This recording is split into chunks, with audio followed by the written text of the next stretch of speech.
Hi everyone, I'm Francesca and this is Utterly Uncool.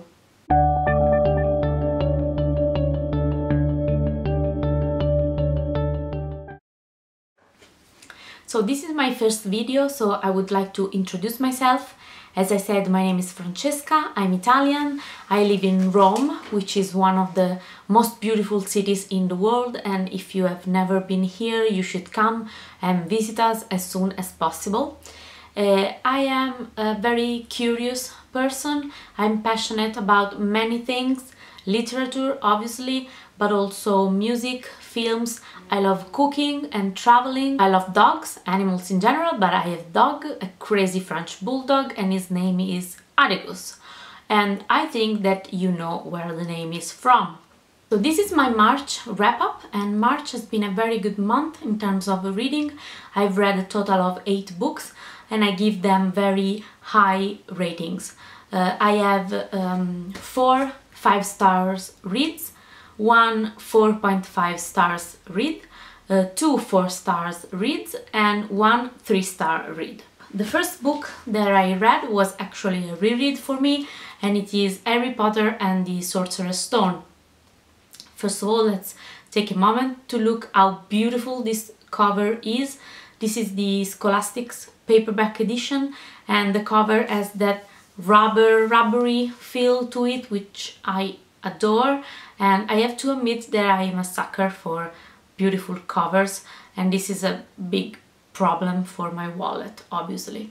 And I gave this book 5 stars because, come on, it's Harry Potter, and also because I realized that J.K. Rowling makes some references to things that will happen in the future, in future books, already in this one. For example, when Hagrid tells Harry that he is not convinced that Voldemort is dead because he hadn't much human left in him to be killed. Speaking of J.K. Rowling, I've read The Casual Vacancy. I've waited quite a long time before reading this book. I've read the Cormoran Strikes series first, and I really enjoyed it, but I think this book is another level, it's way better. It's deeper and it deals with dark topics such as abuse, addiction and self-harming, and the most important thing, the thing that I appreciated the most is there is no sugarcoating. Everything is just brutal and meaningless, just as life is. And even if there is no likable characters, no one, they are all terrible characters, they are so beautifully depicted and portrayed that the reader is not driven away from the story even when terrible things happen. So for this I gave this 5 stars. The next book that I read is Alice Smith, The Whole Story and Other Stories, and this is a short story collection. This was my first Alice Smith's book and my first short stories collection, and I have to say that I really enjoyed this format. The writing style is very beautiful. Is lyrical, sometimes romantic and delicate, other times stronger, but the imagery is really beautiful. And there are 12 stories in this collection, and they follow the progression of the season, and they have different topics, but the main theme is the entirety of a story. The writer asks herself if you need to tell the whole story or if you can just put pieces of a story and tell just them. So my favorite one was Being Quick, which is about a girl in a train station. She is waiting to take her train home and she sees the devil. I gave this book 4 stars.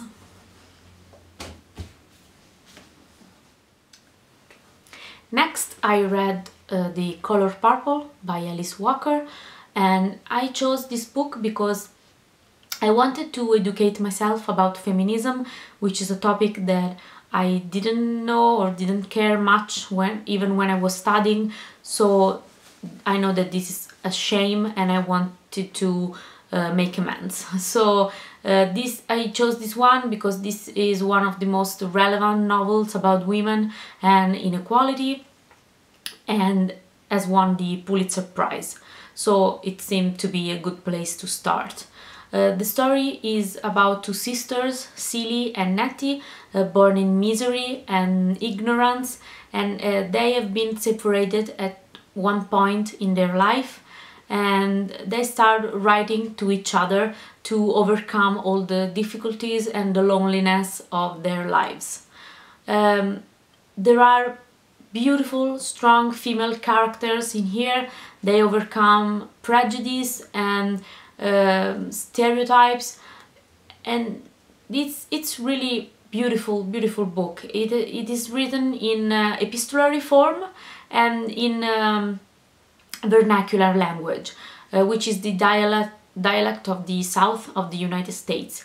This is not so easy at first, especially for a non-native reader, but I think it's perfect in expressing the feelings and the situation of the characters, and it's a moving book, and I gave it 5 stars. Continuing in the feminism theme, I joined the Feminist Orchestra book club on Goodreads, created by Jean over at Bookish Thoughts, and I link her channel and the Goodreads book club page down below. And the book for the month of March was I Call Myself a Feminist, and this is a collection of essays all written by women under 30.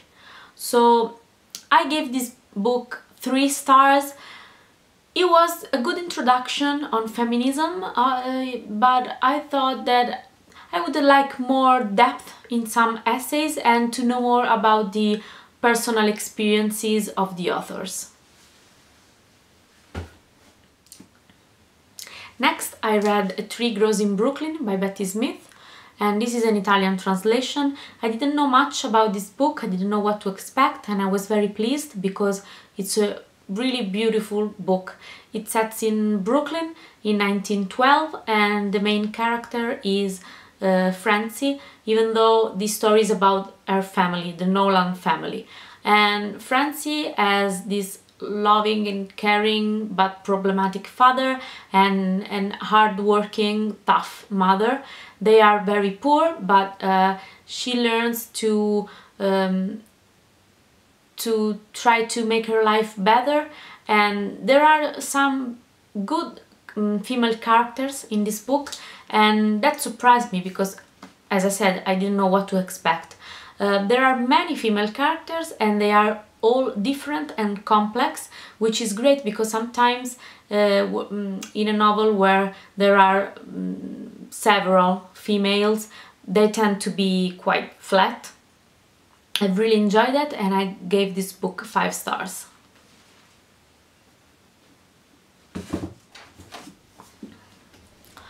The last 2 books that I read this month are Shakespeare's The Winter's Tale, and this is an Italian translation because even if you are good at English, Shakespeare is, you know, Shakespeare. So, and The Gap of Time by Jeanette Winterson. This is a retelling of The Winter's Tale, and I think I will do a separate video about these 2.